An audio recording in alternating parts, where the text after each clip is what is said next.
नमस्कार। शकरकंद को हम ये मानते हैं कि ये मीठे पानी की फसल है और ज़्यादातर लोग ये नहीं जानते कि हमारे बालू मिट्टी में और खारे पानी में भी शकरकंद हो सकती है। हमने पिछले 1 साल से जो प्रयोग किए हैं उसके अंतर्गत शकरकंद जो है वो भी बहुत अच्छी मात्रा में यहाँ पर लगाई है। हालांकि हमें पूरा नॉलेज नहीं था कि कैसे क्या लगाना चाहिए, लेकिन थोड़ा थोड़ा समझा है, तो इस हिसाब से मैं आपको बता दूं कि मेरे पास यहाँ पर शकरकंद लगी हुई है। और ये जो शकरकंद है ये आप देखें, ये आपको आश्चर्य होगा कि केवल एक इतनी बड़ी डाली, लगभग इतनी बड़ी डाली जो है वो मैं लेके आया था। बस इतनी एक डाली इतनी सी, ये पिछली जनवरी में। और मेरे साथी किसान हैं बालरा सर में, उनसे उनके पास गया था तो उनसे ये लेके आया था। और एक डाली का फिर उसके बाद में ये छोटे छोटे जो कुंदे हैं इसके, इस तरीके के ये छोटे छोटे कुंदे, ये काट काट के हमने जनवरी के आसपास जो है इनको ज़मीन में लगाया था। और लगभग 5-6 जगह इनको लगाया था। फिर उसके बाद में उसमें पानी दिया। ये फरवरी में इसका फुटान आया। फरवरी के बाद में 5-6 महीने यानी जून तक ये फैल कर एक क्यारी में हो गई थी। और उसके बाद जुलाई में जब फर्स्ट बारिश हुई थी तो मैंने यहाँ पर बेड लगाकर उसके छोटे छोटे कुंदे काट कर और यहाँ बेड लगाए थे ड्रिप सिस्टम के ऊपर। ये शकरकंद जो है ये हमने यहाँ लगाई। अब आप देखिए इतनी फैली है केवल एक डाली से, और इतनी ज़्यादा मात्रा में शकरकंद की जो यहाँ पर जो है फैलाव आ चुका है। अब ये लगती कैसे है, देखिए बहुत अच्छी मात्रा में हमारे यहाँ पर शकरकंद लगी है। अब देखिए ये तो हालांकि हम निकाल चुके हैं शकरकंद बहुत सारी।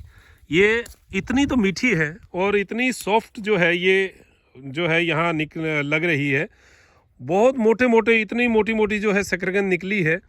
हालांकि अभी तो निकालने के बाद में मैं आपको वीडियो बना के दिखा रहा हूँ। ये देखिए सब खुदाई हो चुकी है।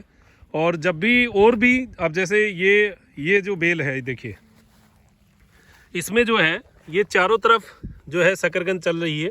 ये देखिए ये एक कुंदा, ये जड़ चल रही है, एक चल रही है, ये दूसरी, ये तीसरी, यानी लगभग चारों तरफ जो है इसकी जड़ें जो है वो फैलती रहती हैं और इनकी मोटाई बनती रहती है।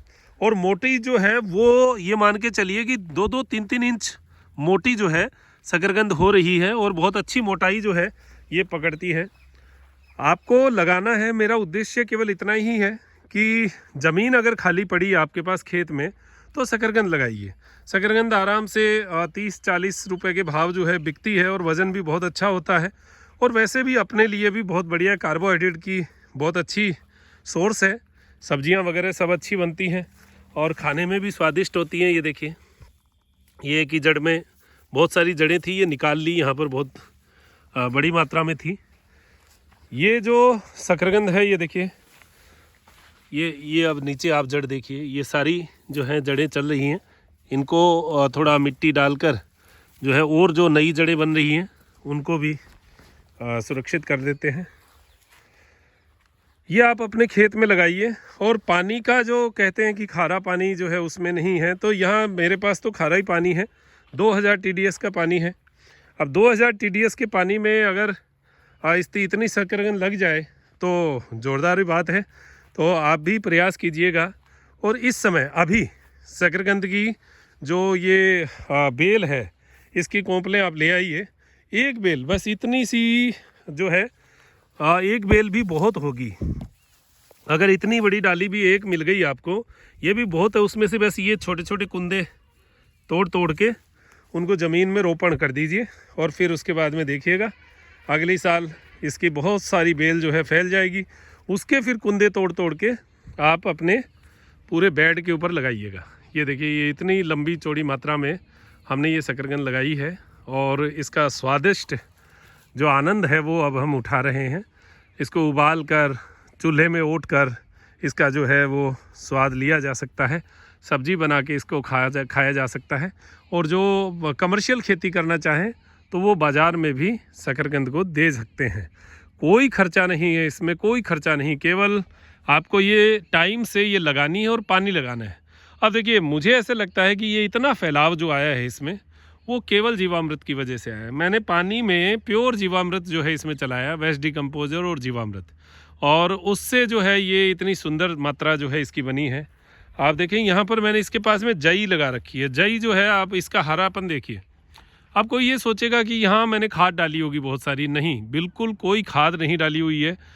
यहाँ जो पिछली साल मैंने 27 ट्रॉली खाद डाली थी उस साइड में डाली थी, लेकिन वो भी अब तो ख़त्म हो चुकी है। उसके बाद मैंने वो भूल की नहीं, क्योंकि उसके साथ इतना बथुआ आ गया कि खेत का सत्यानाश होने लग गया। तो उसके बाद में मैंने बिल्कुल भी खाद जो है वो नहीं डाली। और ये जो जई है ये प्योर वेस्ट डिकम्पोजर और जीवामृत से ही तैयार है। हरापन आप देखिए कितना शानदार हरापन है इसका। ये गायों के लिए हमने चारी के रूप में लगाई है और इसको चारे के रूप में काटेंगे, फिर ये वापस बनेगी। तो कई लोग कहते हैं कि इसमें चारे में यूरिया वगैरह देनी पड़ती है तभी ये तैयार होती है, लेकिन हमारे पास ऐसा कोई साधन नहीं है कि हमको यूरिया वगैरह दें। हम केवल और केवल जीवामृत से ही इसको तैयार करेंगे। जितनी हो जाए उतनी ठीक, जल जाए तो ठीक, वो कोई मुद्दा नहीं है कि हमें करना ही है, लेकिन करेंगे प्योर जैविक। तो ये हमारी जैविक यानी प्योर प्राकृतिक और बिना किसी जहर, बिना किसी पेस्टिसाइड, बिना किसी यूरिया की शकरकंद आज आपको दिखाई है। अगर किसी को लगाना है तो अभी से ही इसकी डालियां ढूंढ लीजिए, आपके आसपास कहीं लगी होगी तो एक हाथ की डाली ले आइए और उसका एक छोटी सी क्यारी बनाकर उसमें उसको रोपण कर दीजिएगा।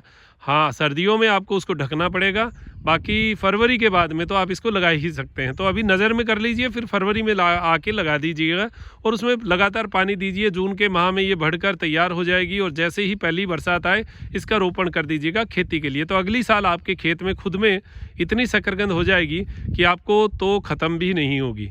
तो ये आज शकरकंद के ऊपर एक जानकारी, एक वीडियो मैं आपको जो है बता रहा था। तो अपने खेत में अधिक से अधिक मात्रा में जैविक उत्पाद, प्राकृतिक उत्पाद पैदा करें, ये अपेक्षा मैं करता हूँ। दीजिए इजाज़त मुझे, डॉक्टर मनोज योगाचार्य को। त्रिनेत्र टीवी के लिए त्रिनेत्र योग धाम से नमस्कार।